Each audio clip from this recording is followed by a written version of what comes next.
E aí, meu povo, estamos online já? Pronto.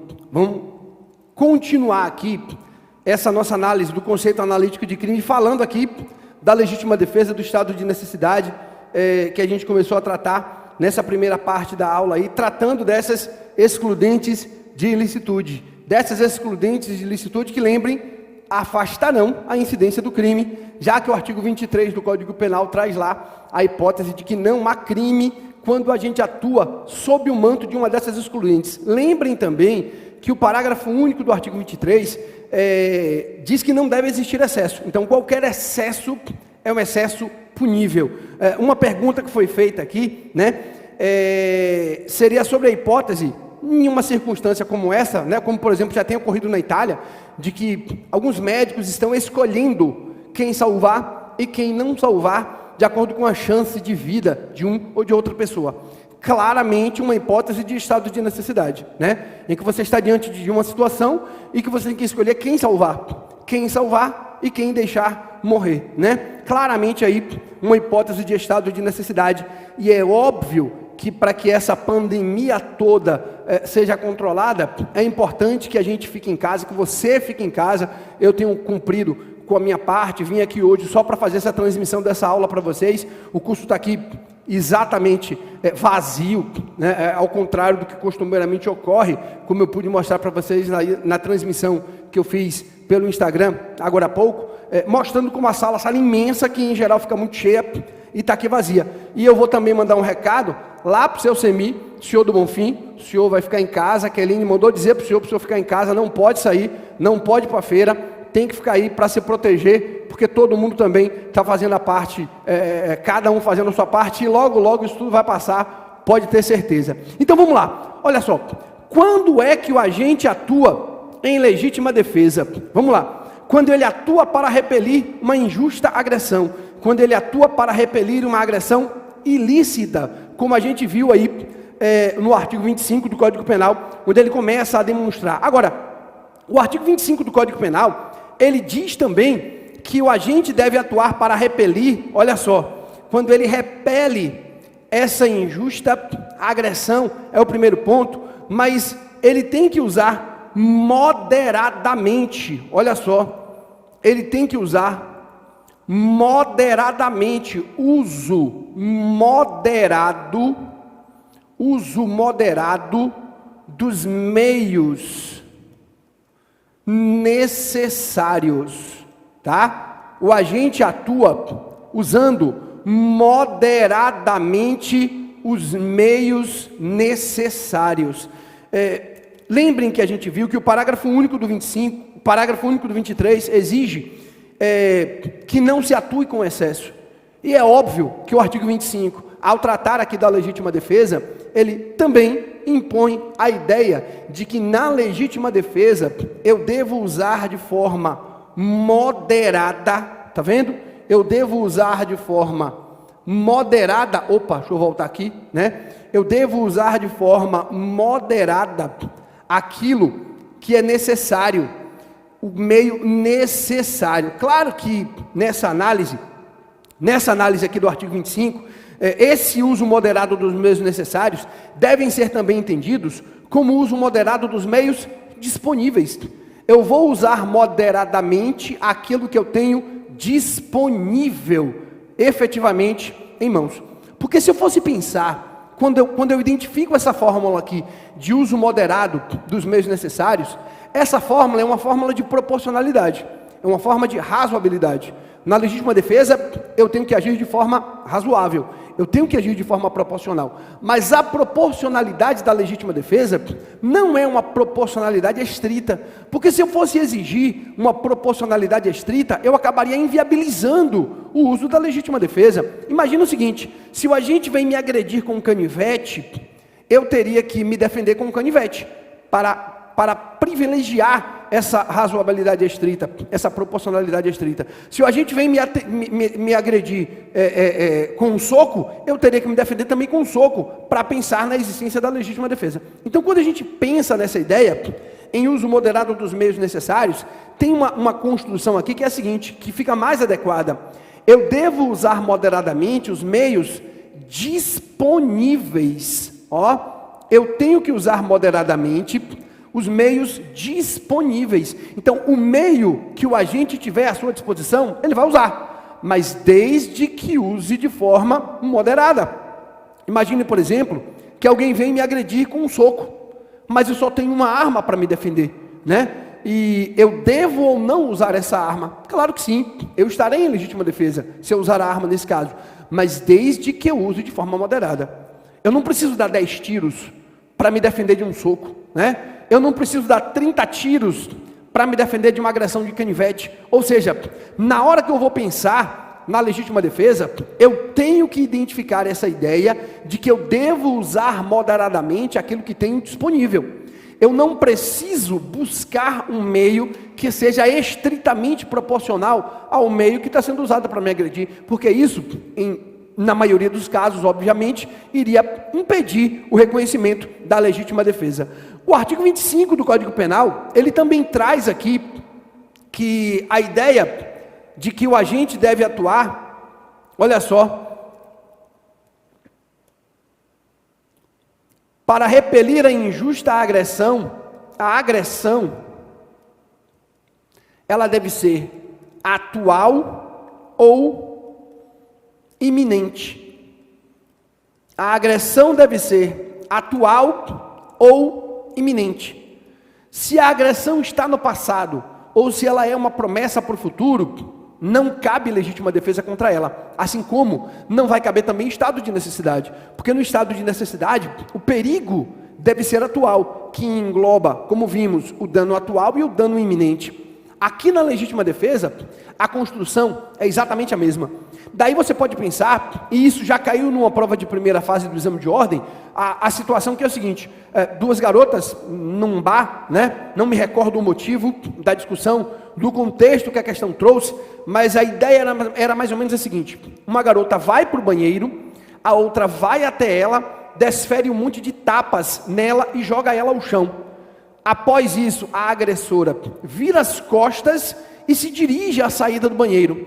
A que foi agredida, portanto, se levanta, pega uma tesoura que trazia na bolsa e dá um monte de tesouradas naquela que a agrediu. E a pergunta da prova era: houve legítima defesa? Não.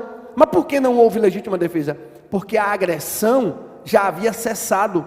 Se a agressão já havia cessado, ela está no passado. Ou seja, ela não é mais uma agressão atual. Não sendo mais uma agressão atual, não há que se falar aqui em legítima defesa. E lembrem que essa mesma ideia vai ser utilizada para a gente pensar no estado de necessidade.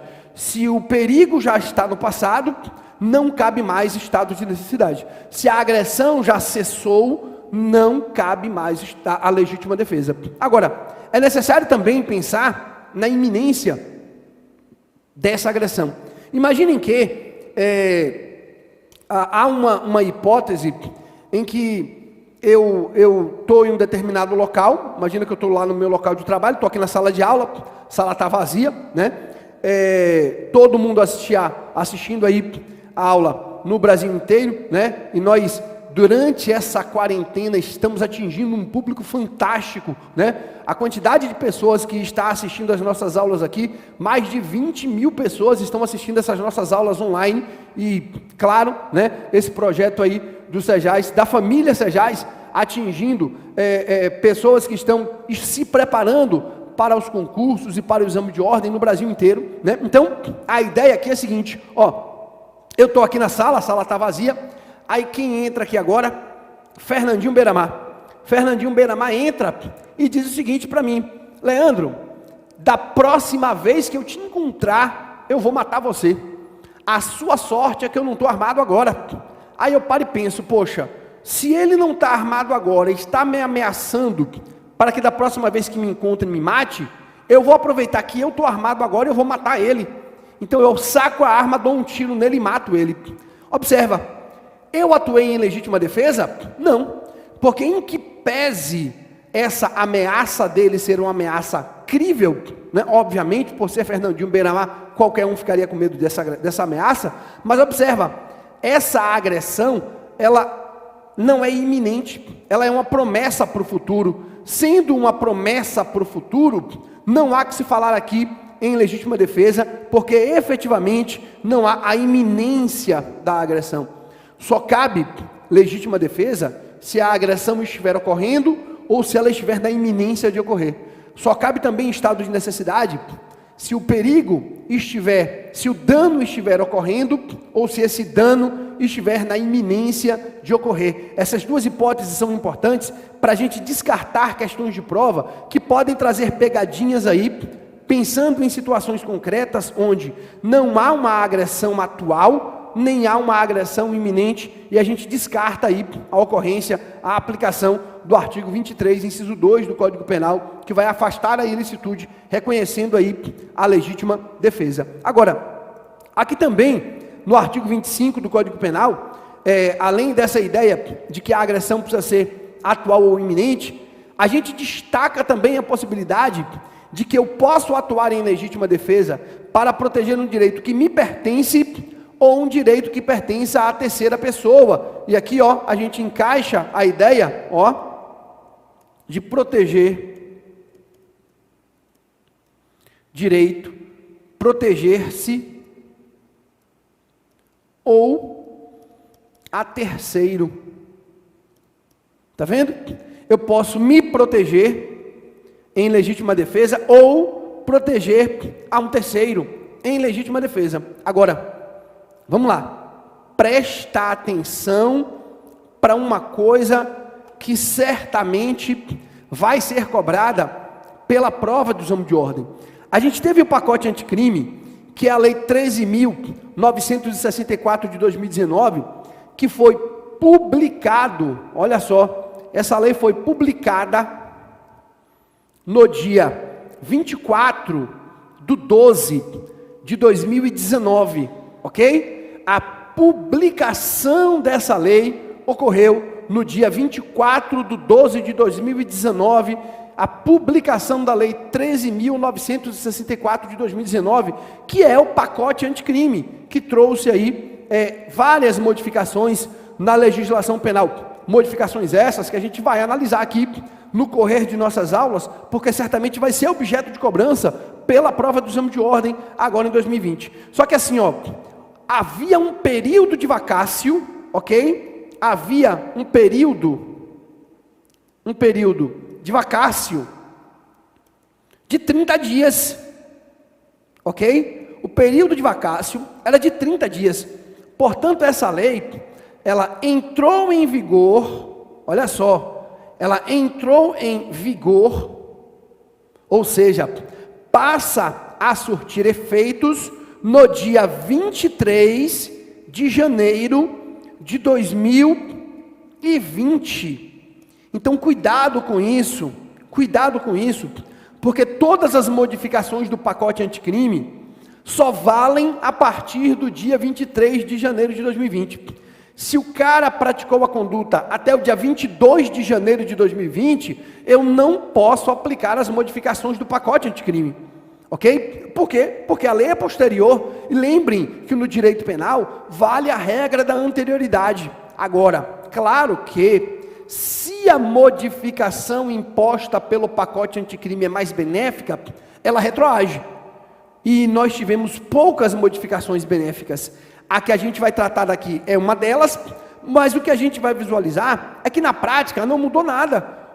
Esse parágrafo único aqui, olha só, esse parágrafo único, ele foi inserido pela Lei 13.964 de 2019, foi inserido pelo pacote anticrime, mas trouxe aquilo que já se compreendia, não mudou nada em relação àquilo que está no caput do artigo 25. Eu não sei se vocês se recordam, eu acho que foi no ano passado, 2019, confesso agora que eu não tenho exatidão, e a memória anda me falhando, né? Se foi 2019 ou 2018, mas acho que foi em 2019, que houve aquele sequestro a um ônibus no Rio de Janeiro, lá em Niterói, e que o ônibus acabou ficando parado naquela ponte Rio-Niterói, e um cara lá estava ameaçando as pessoas que estavam dentro do ônibus. Ele ameaçava colocar fogo no ônibus e ameaçava matar as pessoas que estavam dentro do ônibus. E aí, em razão disso, um policial à distância, né? Deitado lá em cima de um carro do Corpo de Bombeiros, ele efetuou disparos e matou aquele criminoso que ameaçava matar outras pessoas. Esquece esse parágrafo único aqui. Esquece esse parágrafo único do artigo 25. Se eu olhar para o caput do artigo 25, eu já consigo entender que esse policial agiu em legítima defesa? Sim, inequivocamente, esse policial agiu em legítima defesa. Por quê? Observa, ele atuou para repelir uma injusta agressão, havia uma agressão ilícita em curso, ok? Ele usou moderadamente aquilo que tinha disponível, usou necessariamente, a agressão que ele repeliu era iminente, sim, era iminente, havia iminência de uma agressão, e ele atuou para proteger um terceiro, sim, ok, ou seja, com o caput do artigo 25, aquele policial ali já está em legítima defesa, ele já agiu em legítima defesa de terceiro, havia uma agressão iminente à vida de terceiros, a autoridade policial tentou negociar aquela circunstância, viu que era inviável a negociação, por conta do ânimo, do estado de nervosismo que estava aquele agressor, aquele criminoso, e aí o que foi que aconteceu? Autorizou-se que a polícia efetuasse disparos para proteger as pessoas que estavam dentro do ônibus e que estavam sendo ameaçadas. Eu não preciso do parágrafo único para dizer que aquele policial agiu em legítima defesa de terceiros, ponto final. A proposta que havia sido feita no pacote anticrime era mais ou menos a seguinte, eu vou presumir que o policial atua em legítima defesa todas as vezes que ele matar alguém em serviço. Era basicamente essa proposta. Essa proposta não foi aceita pelo Congresso, não passou no Congresso, então observa, olha como ficou a alteração prevista no parágrafo único do artigo 25 do Código Penal. Primeiro, ele começa trazendo a seguinte construção. Olha só. Observados os requisitos previstos no caput deste artigo, ok? Ou seja, tem que preencher os requisitos do caput. Quais são os requisitos do caput? Lembrem, uso moderado dos meios necessários, tem que ter uma injusta agressão, que deve ser atual ou iminente, a direito seu ou de terceiro. Pronto. Ou seja, observados os requisitos do caput, cuidado que o parágrafo único, tal qual foi como inserido aí pelo pacote anticrime, não prescinde o caput. Eu tenho que ter o conteúdo do caput, mais as ideias que vão ser trazidas pelo parágrafo único. Então, não há, observa, não há uma modificação substantiva aqui no artigo 25 do Código Penal, porque aquilo que trouxe o parágrafo único já estava englobado pelo caput. Aí ele diz o seguinte, observados os requisitos previstos no caput deste artigo, observa, considera-se também em legítima defesa, ou seja, considera-se também em legítima defesa, e aí ele vai trazer aqui quais são as circunstâncias. Bora ver. O agente de segurança pública. Quem é o agente de segurança pública? Policial, né? Lembrem que nós temos a polícia civil, polícia militar, a polícia penal, né? A polícia ferroviária, tá? O agente de segurança pública e os militares também, claro, que repele agressão ou risco de agressão à vítima mantida refém durante a prática de crimes. Opa, peraí. Esse parágrafo único aqui está trazendo uma situação nova? Não. Esse agente de segurança pública já estava em legítima defesa. Ele já agia em legítima defesa quando ele repele uma agressão ou um risco de agressão para uma vítima mantida refém, como é o caso trazido lá, que aconteceu lá no Rio de Janeiro, né, na ponte Rio-Niterói, e que certamente vai ser efetivamente exemplos de provas do exame de ordem ou de concurso público por aí. Ou seja, o parágrafo único trouxe o que já estava. O parágrafo único repetiu aquilo que já estava. Na verdade, a gente pode entender que o parágrafo único quis dizer o seguinte, se o agente de segurança pública atuar nessas condições, ok? Se o agente de segurança pública atuar nessas condições, ele está em legítima defesa. Ou seja, agente de segurança pública proteja a vítima nessas condições.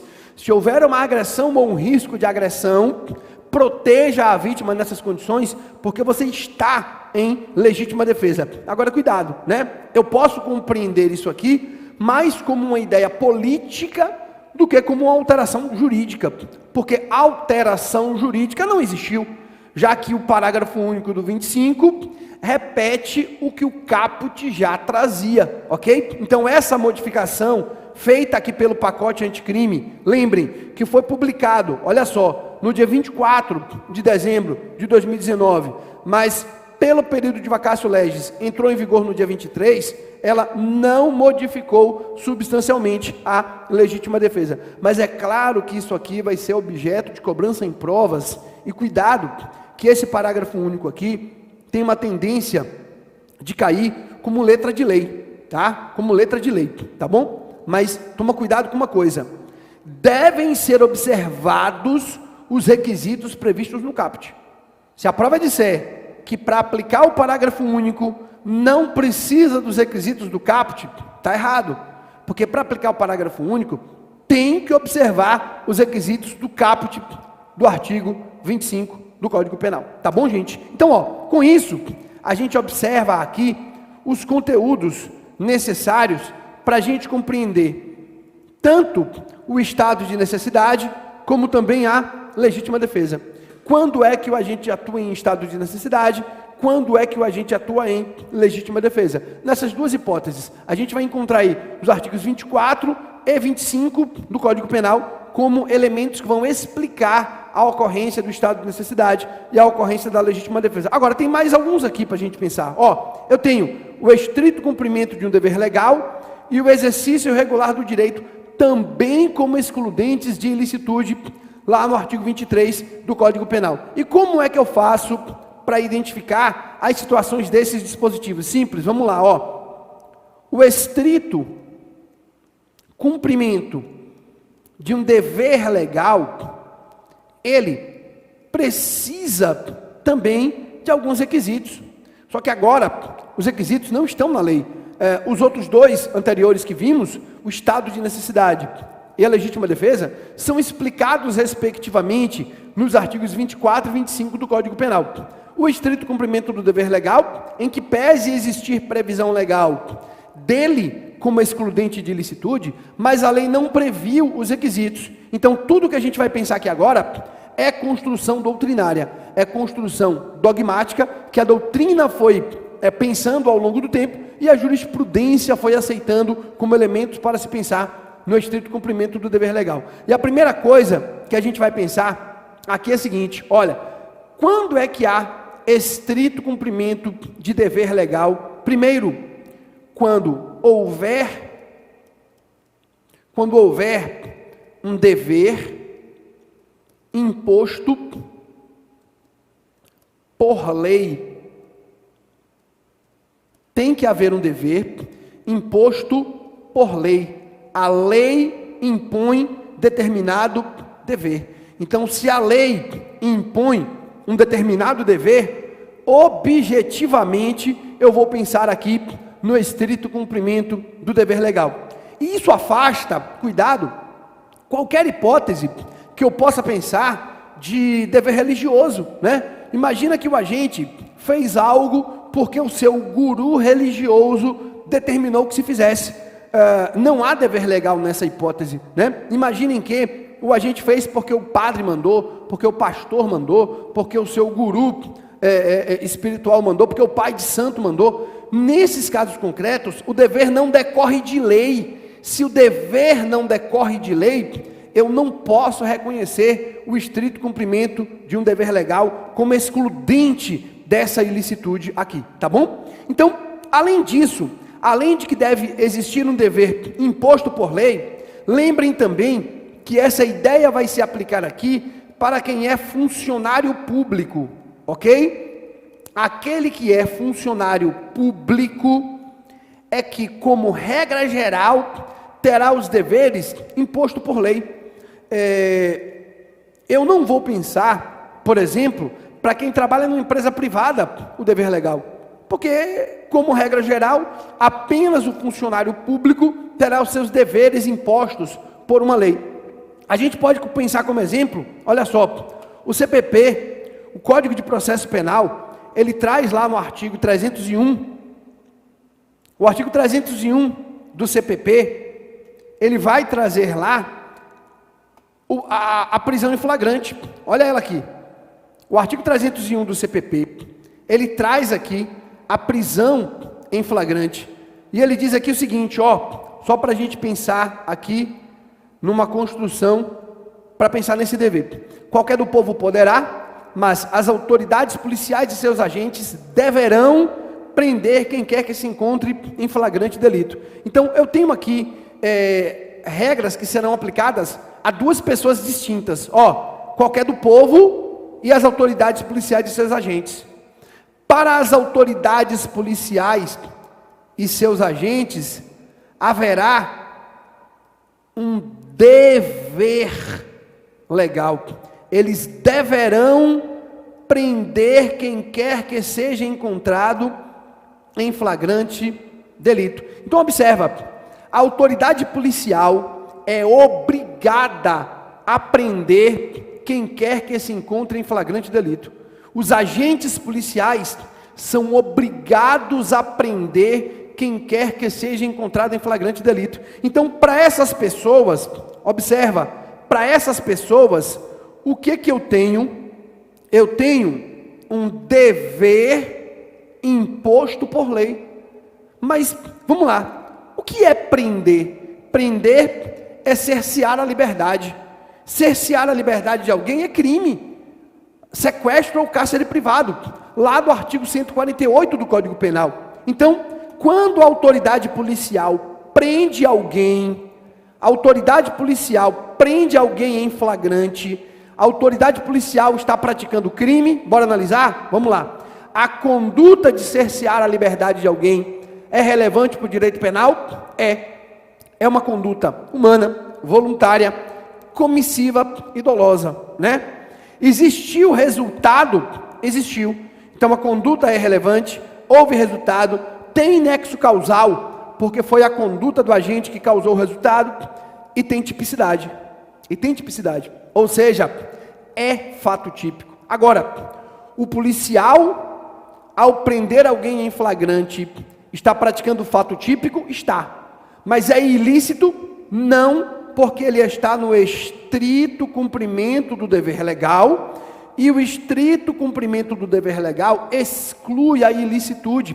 Portanto, quando o policial prende alguém em flagrante, ele está, ao estar aqui no estrito, deixa eu voltar para cá, no estrito cumprimento do dever legal, ele afasta a ilicitude da conduta. Entenderam? Beleza? Então está aqui. Tem que haver um dever. Houver um dever imposto por lei, ele é funcionário público como regra geral, que para os funcionários públicos eu vou encontrar os deveres impostos por lei. E outra coisa, observa, isso aqui é importante e é bastante pegadinha de prova. Olha só, concretamente deve existir o dever. Concretamente deve existir o dever. Se o dever concretamente não existia, olha só, se o dever concretamente não existia, não posso reconhecer o estrito cumprimento de dever legal. Eu só posso reconhecer esse estrito cumprimento de dever legal se o dever concretamente existia. Cuidado, que isso é bastante pegadinha de prova, gente, porque olha só, a prova vai colocar um caso concreto, que é o seguinte: um policial recebe um mandado de prisão para cumprir.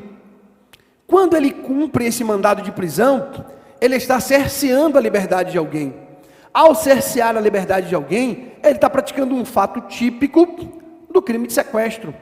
Mas se ele faz isso cumprindo o seu dever legal, esse fato típico não é ilícito e, portanto, não há crime. Essa é a ideia básica desse modelo aqui que a gente está construindo, do modelo que prevê o crime como fato típico, ilícito e culpável, né? Então, se o policial prende no estrito cumprimento de dever legal, eu não tenho um crime praticado pelo policial. Agora, qual é o cuidado que eu tenho que tomar aqui?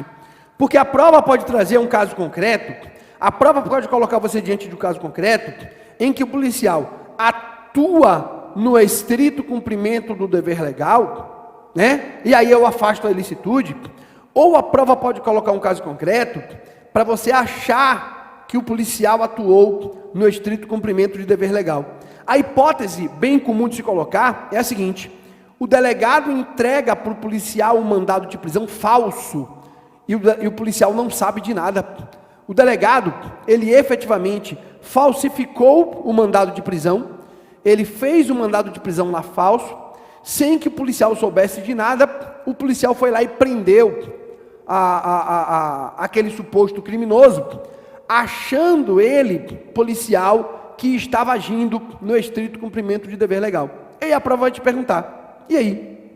Esse policial que, sem saber que o mandado de prisão era falso, cumpriu o mandado de prisão e prendeu o cara, ele atuou no estrito cumprimento de dever legal? Você vai dizer que não.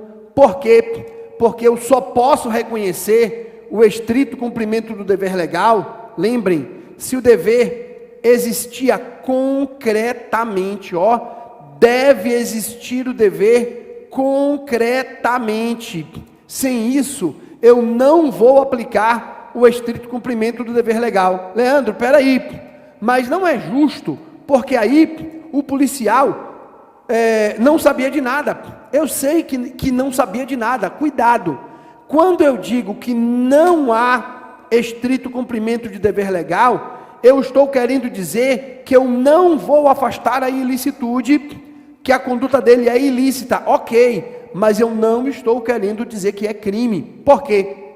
Porque para ser crime, tem que ser fato típico, tem que ser ilícito e tem que ser culpável. Tudo bem, tem que ser fato típico, ilícito e culpável. Mas quando eu digo que eu não aplico para esse policial o estrito cumprimento de dever legal, eu estou querendo dizer que eu não vou afastar a ilicitude, eu não estou querendo dizer que é crime. Porque o que eu vou aplicar para esse policial é a exigibilidade de conduta diversa. Tem um dispositivo aqui que eu vou aplicar para ele, que é a chamada obediência